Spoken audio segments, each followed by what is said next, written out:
Bine ne-am regăsit, dragi prieteni. Iată, în timp ce la noi, și o să fac o mică paranteză, președintelui Nicușor Dan este greu să se poziționeze, să spună că îl susține pe Bolojan, e greu să spui că îl susții pe Bolojan, mai ales când tu te gândești că tu, Nicușor Dan, te gândești că Bolojan o să-ți facă concurență în 2030 la alegerile prezidențiale, da? Ăsta este Nicușor Dan, după părerea mea nu este doar un laș, nu este doar un fricos, ați văzut de multe ori fața aia fricos, când este fața de fricos când este întrebat de Bolojan, dar președintele Nicușor Dan este și un șarlatan. Este un șarlatan, veți vedea. Pentru că eu așa zic că nu va precupeți niciun efort de a-l debarca pe Bolojan cât mai curând posibil, când îi se va pune așa tava cu, cum îi zice, cu forfecuța ca să taie cordonul umbilical al lui Bolojan, Nicușor va tăia cordonul umbilical. Da, nu despre asta este vorba în materialul de astăzi, dar totuși așa am făcut ca paranteză, în timp ce la noi se întâmplă niște lucruri greu de imaginat, ucrainenii reușesc să dezvolte niște sisteme de drone care sunt extrem de performante. Asta vreau să vă prezint în materialul de astăzi în principal. Niște drone interceptoare ucrainene care costă câteva sute, între 3 și 500 de euro în funcție de model. Și cum aceste drone interceptoare reușesc să lovească, să intercepteze drone mult mai scumpe de $50.000, dronele rusești Shahed, iraniene Shahed, dezvoltate deja la fabricile din Tatarstan și Beluga, pe care rușii au reușit să le construiască cu sprijinul iranienilor, care produc drone rusești Geran. Da, subiectele principale ale analizei noastre de astăzi sunt: rușii au lovit clădiri rezidențiale din Odessa, 2 morți și 15 răniți, iată, asta face Rusia. Frontline Robotics a lansat o nouă dronă de recunoaștere cu rază de acțiune de până la 15 km și o sarcină utilă de 3 kg. Avem de asemenea un material foarte interesant. Ucraina introduce controlul de la distanță al dronelor interceptoare pe rază de mii de kilometri. Ucraina a lansat un nou nivel de apărare aeriană, ce vă spuneam, de mică amploare, cu drone interceptoare controlate acum de la sute de mii de kilometri distanță, de la sute și mii de kilometri distanță, mai bine zis, permițând piloților, operatorilor să opereze fără a fi legați de pozițiile din prima linie. Foarte, foarte interesant acest lucru. Iată, în final, într-un sfârșit pe care l-am așteptat de atât timp, o veste foarte bună. Uniunea Europeană a aprobat un împrumut de 90 de miliarde de euro pentru a ajuta Ucraina să achiziționeze arme noi. De asemenea, vești foarte bune vin din Ucraina, pentru că marina ucraineană, iată, este pregătită să se alăture operațiunilor de deminare a strâmtorii Ormuz cu două nave, deci două nave ucrainene vor pleca spre strâmtoarea Ormuz sub steagul european, sub această operațiune europeană. România încă n-a anunțat nimic, președintele nostru fricos și laș, el se ascunde doar în spatele fustiței lui Donald Trump, că l-am văzut și ieri întrebat fiind dacă este de acord cu un organism de reacție rapidă, dacă este de acord cu acesta, sigur că da, spune da, sunt de acord, dar nu este necesar pentru că pe noi ne apără NATO, articolul 5 al NATO și parteneriatul strategic cu Statele Unite ale Americii. Parteneriatul strategic cu Statele Unite ale Americii, cât timp Donald Trump este la Casa Albă, eu vă spun că aș avea rezerve mai puțin. De asemenea, Ucraina devine principalul cumpărător de arme italiene. Da? La final vă prezint hărțile Institutului pentru Studiul Războiului, cât și cele ale Deep State. Rușii au lovit clădiri rezidențiale din Odessa, 2 morți și 15 răniți. Deci statul terorist rus cu asta se ocupă, nu reușește să avanseze pe linia frontului, avansuri foarte, foarte mici, așa cum veți vedea și astăzi. Clădirile rezidențiale au fost lovite în timpul atacului de noapte asupra Odesei și, așa cum v-am spus, 2 persoane ucise și 15 rănite. Ca urmare a atacului inamic asupra orașului, o clădire rezidențială a fost lovită. Este vorba despre discursul lui Lysak, care este șeful administrației militare din Odessa. Vedem și clădirea în flăcări. Da? Din păcate, asta se întâmplă, oameni buni, în Ucraina, pentru că rușii continuă atacurile teroriste.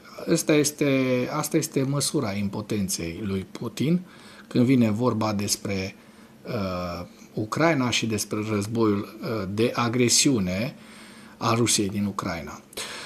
Frontline Robotics a lansat o nouă dronă de recunoaștere cu rază de acțiune de până la 15 km și o sarcină utilă de 3 kg. Compania ucraineană Frontline Robotics a lansat această dronă Zoom 3.0 și această dronă Zoom 3.0 a fost dezvoltată pe baza versiunilor anterioare ale dronei. Versiunea actualizată oferă o funcționalitate stabilă în condiții de război electronic, deci este și anti-război electronic, și are o rază tactică de până la 15 km, fiind capabilă să transmită semnale video timp de până la 20 de minute. Drona poate transporta o sarcină utilă de până la 3 kg, iar timpul de zbor fără încărcătură este de până la o oră. Este de asemenea echipată cu o cameră cu zoom hibrid de 90, foarte, foarte bună această cameră, care oferă observare detaliată și identificarea precisă a țintelor. Drona este echipată și cu model de inteligență artificială pentru navigație vizual inerțială dezvoltat de către cei de la Frontline Robotics. Da, hai să vedem despre ce este vorba. Nu avem imagini încă aici, dar în alt material pe care vreau să vi-l prezint, Ucraina introduce controlul de la distanță al dronelor interceptoare pe o rază de mii de kilometri și este vorba despre cei 10 producători care au integrat deja această soluție în sistemele lor. Anunțul făcut este de către ministrul apărării Mihailo Fedorov. Acum un an, prin intermediul Brave One, am inițiat dezvoltarea și testarea tehnologiei de control de la distanță pentru dronele interceptoare. Astăzi avem un rezultat confirmat, doborârea țintelor la distanțe de sute și mii de kilometri, a spus acesta. Se observă că Ucraina este prima din lume care a extins sistemul controlului de la distanță al dronelor interceptoare, ceea ce reprezintă un exemplu de implementare a inovațiilor în domeniul apărării și de formarea unui nou standard de apărare aeriană. Iată și acest videoclip, drone interceptoare, dar hai să-i dăm bătaie. Drone interceptoare controlată de la distanță în acțiune. Da? Hai să vedem ce poate să facă această dronă și apoi o să vă arăt și niște materiale direct din linia frontului cu aceste drone interceptoare care reușesc să 100% reușesc un procentaj maxim de 100% să doboare dronele rusești Geran, Shahed, după modelul celor iraniene Shahed. Da? Vedeți în imagine cum aceste drone interceptoare vin cu viteză mai mare, merg cu viteză mai mare decât cele Shahed și reușesc să le intercepteze și să le distrugă. Dar asta voiam să vă arăt. Iată, asta era știrea. Ucraina a testat aeronave AN-28 echipate cu drone interceptoare FPV montate pe aripi, permițând desfășurarea aeriană a sistemelor de interceptare a dronelor. Hai să vedem despre ce este vorba. Vedeți în acest filmuleț, este un filmuleț destul de mic, dar avem un material mult mai amplu în această imagine. Da? Să facem puțin mai încet. Da? Iată cum au reușit să intercepteze această dronă și vedem pe aripa avionului AN-28 cum este lansată de pe aripa avionului o dronă interceptare ucraineană care zboară în direcția dronei Shahed, iată, și reușește să o distrugă, da? Iată, sunt mai multe, pe fiecare aripă mi se pare 5-6 drone interceptare. Iată, procentaj, așa cum vă spuneam, 100%. Dacă este vizată și este lansată spre acea dronă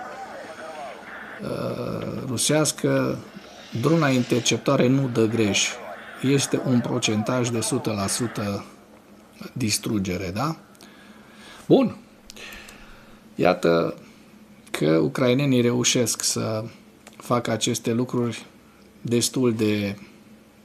și sunt pionieri, destul de bine și sunt pionieri în acest domeniu, inventatori, și războiul cu Rusia, rușii în curând nu vor mai reuși să lovească și să terorizeze populația civilă așa de des cum o făceau până acum, și datorită acestor drone ucrainene dezvoltate de către armata ucraineană în colaborare cu mai multe companii, 10 companii care reușesc să producă în serie deja această dronă. Trecem la ziua 1521 a războiului din Ucraina.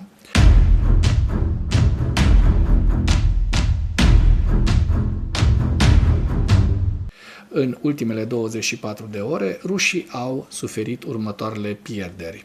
910 militari ruși morți și răniți, 4 tancuri, 4 vehicule blindate de luptă, 32 de piese de artilerie, un lansator de rachete, 2 sisteme antiaeriene, ucrainenii reușind să doboare și peste 1100 de drone rusești.